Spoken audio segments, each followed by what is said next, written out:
Hello everyone, welcome to commerce Mahaguru classes. तो जैसा कि आपने देखा कि सीबीएसई क्लास 12th इकोनॉमिक्स का जो पेपर हमने आपको दिया था, जो भी इंपॉर्टेंट क्वेश्चन हमने बताए थे, आपके बोर्ड एग्जाम में 80% छोड़िए 90% तक क्वेश्चंस आए, हमने मैच कराया था। आप भी एक बार मैच करा लीजिएगा। आज हम आप लोगों के लिए लाए हुए हैं अकाउंटेंसी के लिए top most important numerical questions और पूरे पेपर के बारे में डिस्कस करेंगे कि पेपर में क्या क्या आ सकता है। वीडियो को लास्ट तक देखिएगा, क्विट मत करिएगा, बहुत ही इंपॉर्टेंट है। जो भी एडवाइस देंगे या जो भी सजेशन देंगे उसे फॉलो करिएगा। गारंटी है अकाउंटेंसी में 90% प्लस हमारे बताए हुए क्वेश्चन में से आपको एग्जाम में मिलेगा। तो आइए वीडियो को स्टार्ट करते हैं। तो हम जा रहे हैं डिस्कस करने most important questions accountancy class 12th commerce. सबसे पहला स्टार्टिंग हमने किया है definition of partnership and its feature. Number 2 question है definition of partnership deed and its importance. इसको लाइटली मत लीजिएगा, कोई जरूरी नहीं कि क्वेश्चन डायरेक्ट पूछा जाए। सीबीएसई एनालिटिकल क्वेश्चन पूछ रहा है, कॉन्सेप्चुअल क्वेश्चन पूछ रहा है। इन पॉइंट्स को आपको पढ़ के जाना है, इन हेडिंग्स को आपको पढ़ के जाना है। ये बीच से भी क्वेश्चन उठा सकता है, चाहे वो एमसीक्यू हो या फिर असर्शन टाइप क्वेश्चंस हो। तो आपको पूरा का पूरा डेफिनेशन ऑफ पार्टनरशिप और उसके feature and definition of partnership deed and its importance पढ़ना है। Rules applicable in the absence of partnership deed, जो रूल्स एप्लीकेबल है जैसे कि profit should be shared equally, no commission, no salary, no interest on drawing, no interest on capital and only interest on loan will be provided at the rate 6% per annum. इस पर based आपसे numerical भी पूछा जा सकता है और theory भी पूछी जा सकती है। इसलिए मैं आप लोगों से कह रहा हूं कि इसको डिटेल में पढ़िएगा, जो भी करिएगा डिटेल में पढ़िएगा।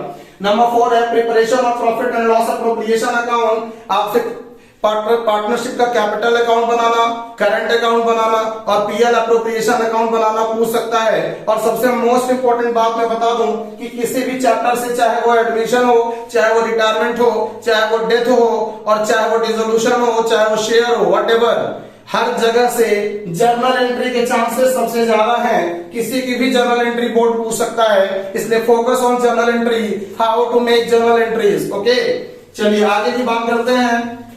Partners capital account, current account, numericals related to past adjustment जरूर पढ़कर जाइएगा। और guarantee of minimum profit to a partner, ये आपके एग्जाम में रखा मिलेगा, इसकी मैं गारंटी देता हूं आपको। इन पर बेस्ड कम से कम 5 क्वेश्चन लगा लीजिएगा। अगर कोई भी डाउट हो तो कमेंट करके पूछ लीजिएगा। आगे की बात करते हैं तो calculation of manager commission, after charging commission और बिफोर चार्जिंग कमीशन, ये पढ़ करके जाइएगा। और इंटरेस्ट ऑन ड्राइंग के जो भी आपके एवरेज पीरियड का कैलकुलेशन है ना, in the beginning of every month, at the middle of every month, at the end of the every month, ये पूरा का पूरा डिटेल में पढ़ करके आपको जाना है। आगे की बात करते हैं goodwill, the most important topic आपके क्वेश्चन पेपर में रखा मिलेगा। Meaning and definition of goodwill, है ना, और factors affecting the value of goodwill, goodwill की वैल्यू को अफेक्ट करने वाले फैक्टर्स के बारे में बताना है आपको। और गुडविल का नेचर भी बताना है। चूहे टाइप की गुडविल होती है, कुत्ते टाइप की गुडविल होती है, बिल्ली टाइप की गुडविल होती है, yes, dogs goodwill, rat goodwill, cat goodwill, पढ़ लीजिएगा थोड़ा डिटेल में जाकर के। और आपको पूछेगा क्वेश्चन, इस पर बेस्ड न्यूमेरिकल पूछने के ज्यादा चांसेस हैं। Method of valuation of goodwill, 3 method है, average profit method, super profit method, capitalisation method. तीनों के तीनों फॉर्मूले याद होने चाहिए और विद एडजस्टमेंट न्यूमेरिकल लगाकर जाइएगा, कम से कम 5 क्वेश्चन। ठीक है, आगे की बात करते हैं अकाउंटिंग ट्रीटमेंट ऑफ गुडविल। तो accounting treatment of goodwill, reserve, accumulated profit और सबसे इंपॉर्टेंट यहाँ पे workman compensation reserve, investment fluctuation reserve. कभी ये मार्केट वैल्यू से ज्यादा हो जाता है, कभी मार्केट वैल्यू से कम हो जाता है, कभी मार्केट वैल्यू के बराबर होता है। ऐसे केस में क्या एंट्रीज होंगी, जर्नल एंट्रीज यहाँ पे इंपॉर्टेंट है, ये ध्यान रखिएगा। चलिए आगे की बात करते हैं calculation of new profit sharing ratio, gaining ratio and sacrificing ratio. Numerical भी आ सकता है और थ्योरी भी आ सकती है। छोटे छोटे क्वेश्चंस होते हैं, लगा डालिएगा, और बड़े क्वेश्चंस में तो ये आते ही आते हैं। ठीक है, आगे की बात करते हैं ट्रीटमेंट ऑफ गुडविल, सबसे ज्यादा इंपॉर्टेंट है यहाँ पे पूरे के पूरे चैप्टर में। Treatment of goodwill at the time of admission, at the time of retirement, at the time of death, ये याद रखिएगा, बहुत ही ज्यादा इंपॉर्टेंट टॉपिक है गुडविल। चलिए आगे की बात करते हैं एडजस्टमेंट ऑफ कैपिटल, ये दो बेस पे यहाँ पे एडजस्टमेंट होगा कैपिटल का, ये आपके एग्जाम में रखा मिलेगा, यार बता दे रहा हूँ, चाहे शॉर्ट क्वेश्चन में चाहे लॉन्ग क्वेश्चन में लास्ट में लिखा हो, मगर आपको एडजस्टमेंट ऑफ कैपिटल मिलेगा, ये पक्का है। तो किस बेस पर बेटा? Determination of new partners capital on the basis of combined capital of old partner, पहला कंडीशन ये हो सकता है। नहीं तो दूसरा होगा adjusting the capital of old partner on the base of the capital of new partner. Partnership में एडजस्टमेंट कैपिटल का आपसे पूछेगा बोर्ड, ये पक्का है, क्योंकि सैंपल पेपर में भी दिया हुआ था। चलिए आगे की बात करता हूं, मैंने सैंपल पेपर के लिए वीडियो डाल रखा है, आप देख लीजिएगा। आगे की बात करते हैं, तो आगे देखिए आप, disposal of the amount due to the retiring partner, जो रिटायर हो गया पार्टनर उसे क्या क्या देने वाले हैं आप, उसके बारे में आपसे पूछेगा, क्वेश्चन पूछेगा इस पर। Calculation of hidden goodwill, most important, hidden goodwill का कैलकुलेशन करना सीख लीजिएगा, छोटा सा क्वेश्चन होता है, न्यूमेरिकल रिलेटेड आ सकता है, ठीक है। डिसोल्यूशन ऑफ पार्टनरशिप में बेटा आपसे पूछेगा, एक न्यूमेरिकल क्वेश्चन पूछेगा, ये आप पढ़ करके जाइएगा, ठीक है, और थ्योरी जरूर पढ़ लीजिएगा, थ्योरी मोस्ट इंपॉर्टेंट है, क्योंकि थ्योरी के बेस पर ही हम प्रैक्टिकल क्वेश्चंस को सॉल्व करते हैं। तो वर्ड टू वर्ड मैं आपसे कहूंगा कि एक एक लाइन, अभी भी टाइम है, 31 मार्च को आपका पेपर है, तो एक एक दिन का टाइम यूटिलाइज करिएगा और थ्योरी पोर्शन जरूर पढ़ के जाइएगा। आइए आगे की बात करते हैं। अगर हम बात करें कंपनी अकाउंट्स में शेयर की, तो प्रोराटा अलॉटमेंट से रिलेटेड क्वेश्चन आएगा, issue of share, forfeiture of share और री इशू ऑफ शेयर, ये 100% रखा मिलेगा आपको, और इस पर बेस्ड न्यूमेरिकल आएगा, छोटे छोटे क्वेश्चन भी फॉरफीचर के पूछ सकता है बोर्ड आपसे। चलिए आगे की बात करते हैं, डिवेंचर की बात करते हैं, तो इशू ऑफ डिवेंचर तो आएगा ही, साथ कोलेटरल सिक्योरिटी की तरह यूज किया गया, ये भी पूछा जा सकता है, साथ में रिडेम्पशन ऑफ डिवेंचर की जर्नल एंट्री आपसे पूछी जा सकती है। अच्छा, एक टॉपिक है उसके अंदर purchase consideration, purchase consideration share से भी है और डिवेंचर से भी है, इसको पढ़ लीजिएगा, ये मोस्ट इंपॉर्टेंट टॉपिक है, आपके बोर्ड में पूछा जाएगा। आइए बात करते हैं हेड सब हेड की, ऑप्शन में होगा, मूड होगा तो पढ़ लीजिएगा, नहीं मूड होगा तो मत पढ़िएगा, लेकिन आएगा एग्जाम में, ये पक्का है, ठीक है, ऑप्शन में होगा। रेशियो एनालिसिस में देखिए न्यूमेरिकल क्वेश्चन आपसे पूछेगा बोर्ड, ये पक्का है, लेकिन मैं यहाँ पे आपको एडवाइस देना चाहूंगा कि रेशियो एनालिसिस के जितने भी क्वेश्चंस हैं, सॉरी फॉर्मूले हैं, उन फॉर्मूले को बीच की दो पन्ने फाड़िए बीच के, और उसमें सारे फॉर्मूले लिख करके याद कर डालिए, वो फॉर्मूले याद रहेंगे, क्वेश्चन लग जाएगा, अदरवाइज मुश्किल है, ठीक है।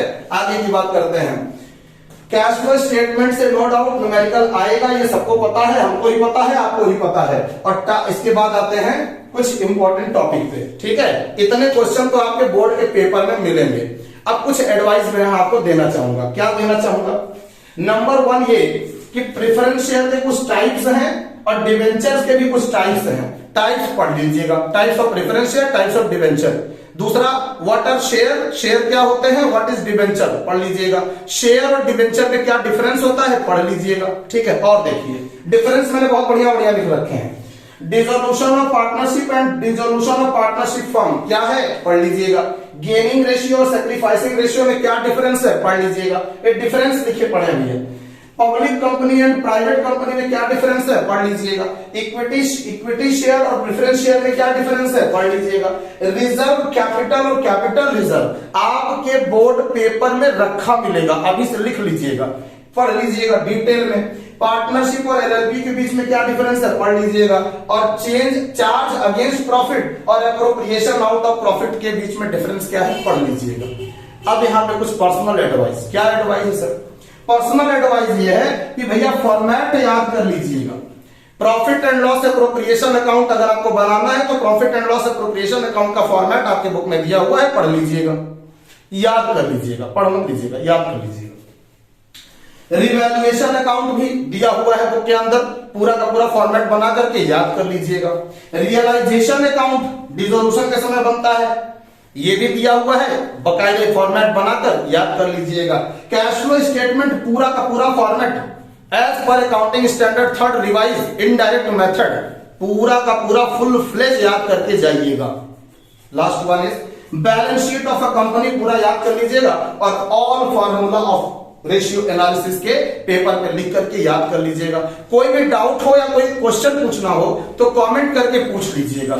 अच्छा, एक बात मैं यहाँ पे और बताऊंगा, जो कि अकाउंटेंसी का पेपर है तो बिना प्रैक्टिस के तो कुछ होगा नहीं। चाहे गूगल करिए चाहे यूट्यूब करिए, कम से कम 5-5 और 10-10 क्वेश्चन न्यूमेरिकल लगा कर जाइएगा। हमारी हेल्प आपके लिए इतनी ही है कि मैंने आपको इंपॉर्टेंट क्वेश्चंस बता दिए। आप आई होप कि आपको ये वीडियो काफी बेनिफिशियल होगी, बहुत यूजफुल होगी। Thank you so much. एक काम कर दीजिएगा, चैनल को सब्सक्राइब कर दीजिएगा, वीडियो को लाइक कर दीजिएगा। Thank you so much.